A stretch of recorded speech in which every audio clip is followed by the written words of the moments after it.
Hello po, congratulations sa inyong dalawa. You're 2 months pregnant, Rhea. Talaga po? Doc, yes, magiging tatay na ako. Sino ka? Anong ginagawa mo dito sa bahay namin? Ipapakulong kita.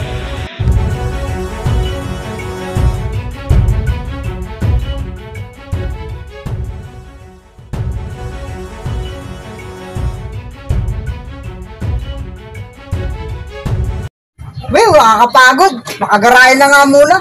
Makakain na rin.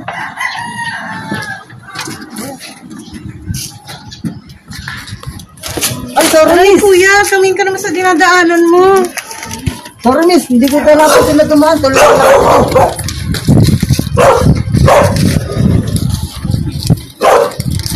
Kuya ka. Pasensya na talaga, miss. Medyo nagugutom na rin kasi ako. Galing kasi ako sa hatid sundo. School service kasi ako. Pasensya na din kung nasigawan kita. Nagulat lang din ako. Oh, by the way, Jared nga pala. Nag-ahatid sundo ako ng mga estudyante dito. Ikaw, saan ka nga pala nag-aaral? Rhea.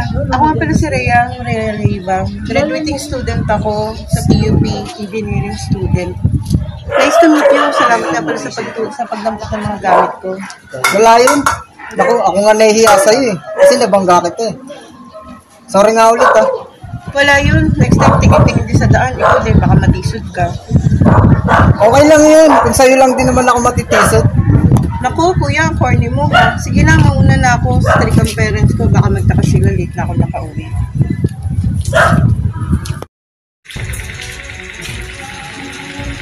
Bakit ngayon ka lang, Rhea? Anong oras na, oh? Eh, kuya, nagkaroon lang ng konting aberya sa daan. Nagkaroon kasi ng banggaan, kaya medyo traffic. Sus! Sabihin mo, nakapagkita ka lang kami kanino. Ay, naku, Rhea, siguraduhin mo lang na inaayos mo yung pag-aaral mo at hindi mo sinasamahan ng kalokohan. Alalahanin mo, graduating ka na. At kapag hindi ka nakagraduate, alam mo na may paglalagyan kami ni Papa sa'yo. Nagkakaintindihan ba tayo? Sige po, kuya. Papasok ko muna ako sa kwarto. Magpapalok ko muna. Hindi mo man lang nakuha kahit cellphone number niya, pre. Nakuha ko, siyempre. Ako pa ba? Buti nga, mabait siya eh. Hindi siya nagalit. Nagsorry pa nga, bandang huli. Diyan ako believe sa'yo, pre. Lakas mo talaga. Ang kutob ko na magkikita pa kami. Ay, diyan lang siya nag-aaral sa TUP. Graduating student. Course na engineering. Sana nga, pre, mag-cross pang landas nyo. Eh, sa dami ng estudyante dito. Matanda mo pa kaya yun? Teka lang, pre. Parang naalala ko yung pangalan niya. Nakita ko sa ID niya eh. Rhea. Tama, Rhea Leiva. Rhea Leiva nga pala ang pangalan niya. Paminsan-minsan pre, ginagamit mo rin yung utang mo, no? Good luck. Sana maging okay kayo.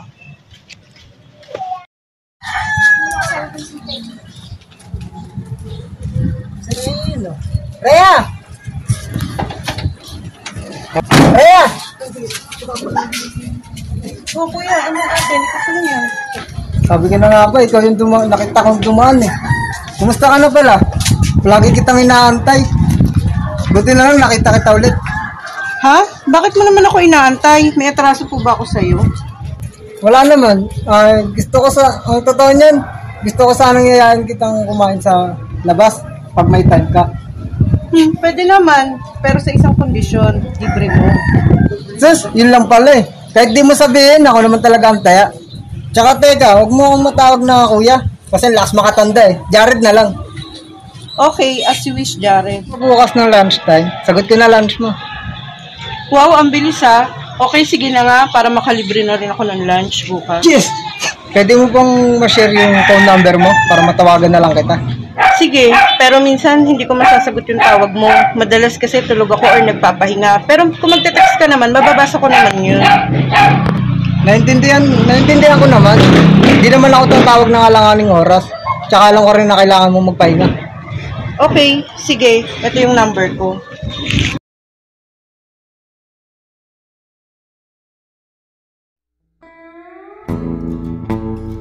At simula noon ay naging madalas na ang pagkikita at pagdi-date nila Rhea at Jared.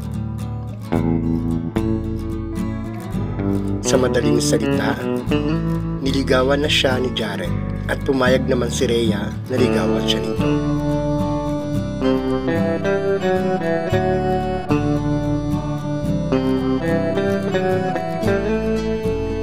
hanggang sa nauwi sa tunay na relasyon ang kanilang madalas na pagkikita at pagsasama.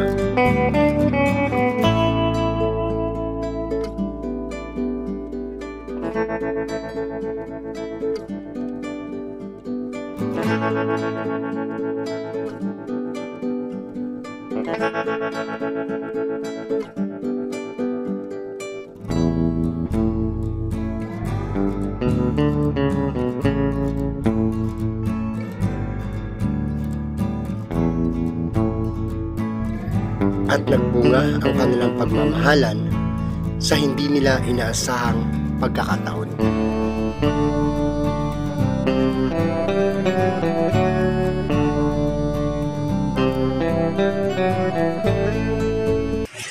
Hello po, congratulations sa inyong dalawa. You're 2 months pregnant, Rhea. Talaga po? Dok, yes, magiging tatay na ako. Oh, bakit parang hindi ka masaya, Mrs.? Hindi po, Dok. Masaya-masaya po. Maraming salamat po. Ganun siguro talaga. First baby nyo ba? Okay. Ganun talaga pag first baby. Hindi may paliwanag ang saya. Thank you po, Dok. Maraming salamat po. It's my pleasure. Congrats again. Pero bago yan, resistahan muna kita ha, para sa supplements, para sa'yo at sa baby na rin ha. Okay, kailangan mo itong bilhin lahat for 3 months. So, here you go. Dito na po kami, Dok. Mauna na po kami. Maraming salamat. Ingat kayo. Ano to? Papatayin ako ni Papa pag nalaman na buntis ako. Huwag ka mag-alala, mahal. Kasamaan naman kita. Sabihan mo lang ako kung kailan. Sa palagay mo ba ganun ang kadali yun? Hindi mo kilala si Papa Jared. Eh kaya nga magpapakilala na tayo. Chance na rin natin to para malaman nila yung tungkol sa atin. Maniwala ka sa akin, hindi kita pababayaan. Kasamahan kitang magsabi sa kanila.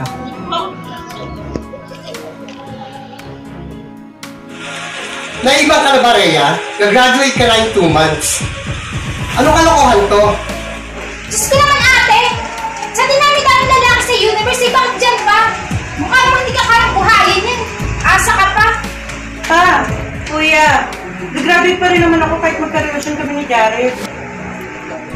At pagkatapos ano? Pagka-graduate mo, magtatanan kayo. Magsasama kayo, at kapag nagsama kayo, mabubuntis ka. Pag nabuntis ka, magiging isa kang ganap na ina. Maria, alam mo ba ganun ang kadali bumuo ng isang buong pamilya? Pa! Buntis ako! 2 months na akong buntis. At sa ayaw at sa gusto nyo, iluluwal ko tong bata sa sinupupunan ko. Ano pangalan mo? Jared ba? Anong trabaho mo? Kaya mo bang buhayin yung anak ko tsaka yung magiging apo namin? Magiging apo ko? Kaya mo bang buhayin, Jared? Driver po ako ng school service. Regular naman po ang trabaho ko. Tsaka kahit po gano'n ang trabaho ko, gagawin ko po ang lahat para itaguyod si Rhea. At yung magiging anak namin. Makakaasa po kayo na hindi ko po pababayaan si Rhea at ang magiging anak namin. Driver?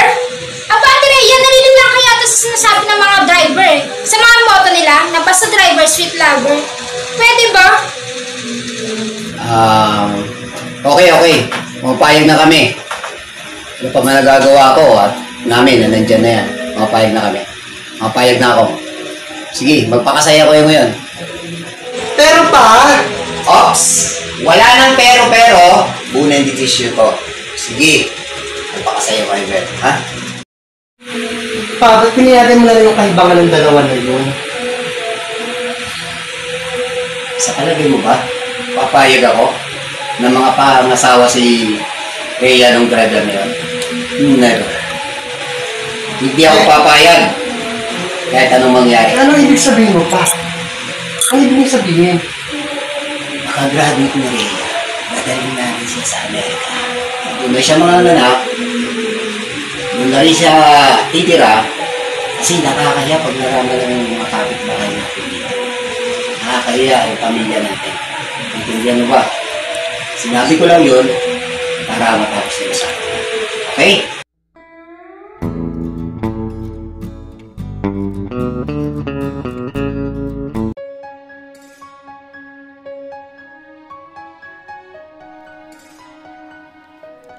Matapos ang graduation ni Rhea ay hindi na siya muling nakita pa ni Jared. Naisa katuparan ng ama nito at ng kuya niya ang plano na ilayo siya at dalhin sa Amerika upang doon manatili. Samantalang, si Jared ng mga panahon na yon ay halos mabaliw sa kakaisip at kakahanap kay Rhea. Subalit, wala siyang kahit anong balita mo lang dito. Hanggang sa nalulong siya sa iba't ibang klase ng bisyo at masasamang gawain na kanyang pinasangkutan upang masadlak sa piitan.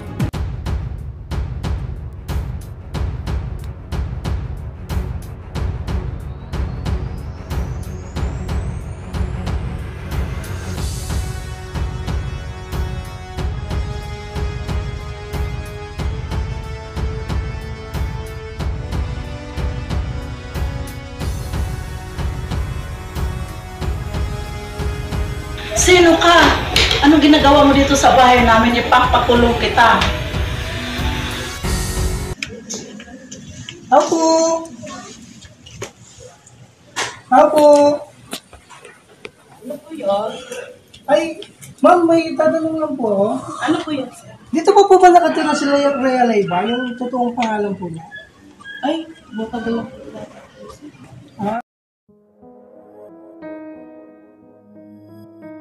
Sa mga panahon na yon, si Donsky na best friend ni Jared ang gumagawa ng paraan sa labas upang magkaroon ng communication kay Rhea at hanapin ito habang nakakulong si Jared.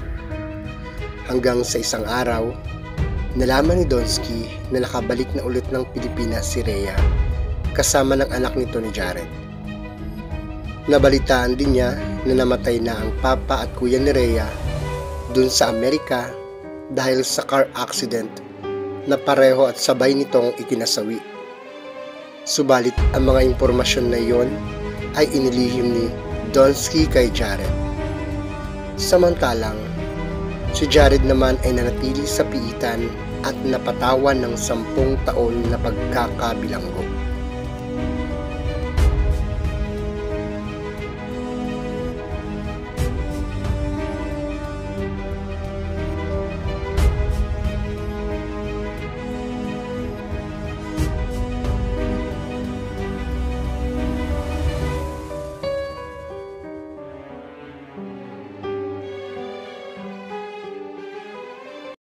Salamat sa pagdalaw, pre. Ikaw lang talagang nakakaalala sa akin. Walang ano man, pre. Kumusta ka dito? 10 taon pala sentensya mo, no? Medyo matagal-tagal ka rin dito. Oo nga, pre. Teka nga, pre. May iba ako. Wala ka pa bang balita kay Rhea? Wala pa sa ngayon, pre. Sa mga napagtanungan ko sa dating tinirahan nila, hindi pa daw nila alam kung saan sila nakatira. Sobrang miss ko na siya, pre. Pinapangako ko sa unang paglabas ko rito. Siya ang unang-una kong hahanapin. Sabag na din akong makita at mayakap yung anak namin kung sakaling tinuloy niya yung pagpanganak niya ron. Kaya mo, pre, pag meron akong balita sa kanila o sa kanilang dalawang ng anak mo, ikaw ang unang-unang makakalam. Salamat talaga, pre. Tunay ka talagang kaibigan. Walang problema, pre. What friends are for, di ba?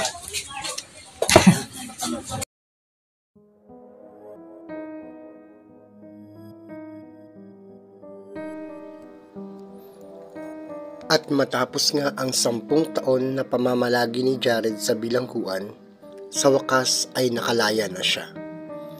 Gaya ng ipinangako niya, kapag nakalaya na siya, ay uunahin niyang hanapin si Rhea at ang anak nila. Wala siyang araw na sinasayang at palagi niyang minamanmanan ang bahay kung saan dati nakatira sila Rhea. Nagbabakasakali siya na baka isang araw ay bumalik doon si Rhea kasama ang anak nila nito. Isang araw, gumawa ng paraan si Jared. Nagpatawag siya ng mga bata at nagbigay siya ng tag 20 pesos sa mga ito at pinapilan niya isa-isa ang mga bata sa lugar nila Rhea.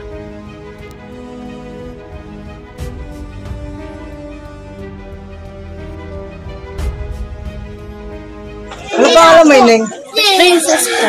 Oh, ang ganda naman ng pangalan mo. Bagay na bagay sa'yo. O ito, 20 lang, pamerienda niyo. Salamat po.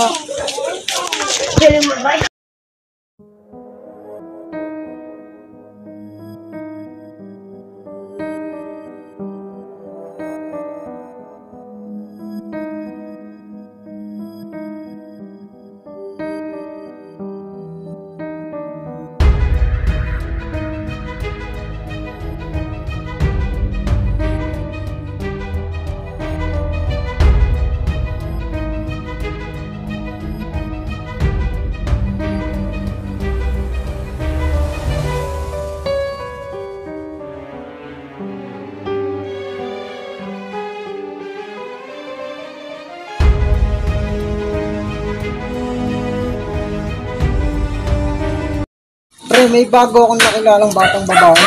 Ay, malapit sa bahay nila Rhea. Iba ang pakiramdam ko sa batang yun. Ang lakas ng pakiramdam ko sa batang yun. Parang luksong ugot. Ha? Ano pangalan, pre? At anong itsura? Princess daw, pre, yung pangalan niya. Malaki ang pagkakahawig niya kay Rhea eh. Di kaya yun ang anak namin ni Rhea. At kung siya ang anak namin ni Rhea, asan na nga pala si Rhea? Babalik ako doon, pre, bukas, pre. Sana makita ko pa yung bata yun. Tatanungin ko na yung pangalan ng magulang niya. Kung anong pangalan. Pre, may pagtatapat ako sa'yo. Pero, sana wag kang magagalit. Ha? Ano yung sabihin mo, pre? Sige, sabihin mo. Di man ako magagalit sa'yo. Alam mo, pre, matagal nang nakabalik sa Pilipinas si Rhea at ang anak mo. Pero hindi na doon sa dating bahay nila. Sa kabilang barangay lang, sa dating malapit sa lumang bahay nila. Totoo ba, pre? Kaya pala, wala na akong nakikitang tao din eh. Kahit araw-araw na ako nagmamanman sa bahay na. May nakapagsabi lang sa akin ng isang kapitbahay niyo ngayon. Nung nasa kulungan ka noon, humanap ako ng paraan para mahanap sila Rhea. Dahil alam ko kung gaano sila kahalaga sa'yo. Pero hindi ko nakakausap ng direkta si Rhea. Yung kapitbahay niya lang babalita sa akin tungkol sa kanila. At oo, pre, tama yung duda mo. Na yung pangalang Princess, ayun ay ang anak niya ni Rhea. Hindi ko alam kung paano ako magpapasalamat sa'yo, pre. Bukas na bukas din, pre. Sasamahan kita sa bahay nila Rhea. Ito na yung oras para ipagpatuloy niyo yung buhay ninyong mag-ina. Kailangan ka nila, pre. Kailangan ka na mag-ina mo. Salamat, pre. Ikaw na ang kumatok, pre. Ikaw na ang bahala. Alam kong kayang-kaya mo yan. Nasa likod mo lang ako pag kailangan mo ako. Dito lang ako sa labas. Hi po. Po. Sino po ang hanap niyo? Teka, parang naaalala po kita. Ikaw po yung nag-abot sa akin ng 20 pesos noon. Pamerienda po, tama? Talino mong bata ka. Naaalala mo pa ako. Oo, ako nga yung nagbigay sa'yo ng 20. Princess, anak, sino ba yung Rhea? Jared?